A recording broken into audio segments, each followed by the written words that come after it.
শেষ রক্ষা হলো না, চিকিৎসকের সমস্ত চেষ্টা ব্যর্থ করে দিয়ে জিবি হাসপাতালে মারা গেলেন বাসুদেব পাল। বয়স আনুমানিক ৩৫ বছর। ঘটনাটি ঘটে চলতি মাসের ৫ তারিখ।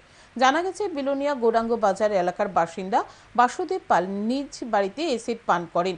সঙ্গে সঙ্গে পরিবারের লোকজন স্থানীয় স্বাস্থ্য কেন্দ্রে নিয়ে যায়। সেখান থেকে রাজ্যের প্রধান রেফারেল হাসপাতাল রেফার করা হয়।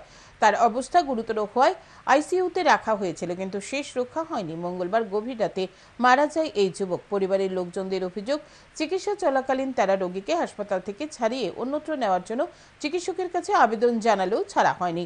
এ নিয়ে তারা ক্ষোভ প্রকাশ করেন। এদিকে কি কারণে এই যুবক এসিড পান করেছে তা জানা যায়নি।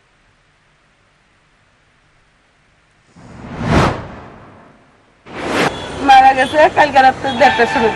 আপনি যে বাড়িতে নিতেন, এটা কতদিন ধরে কইতেছেন ডাক্তারে?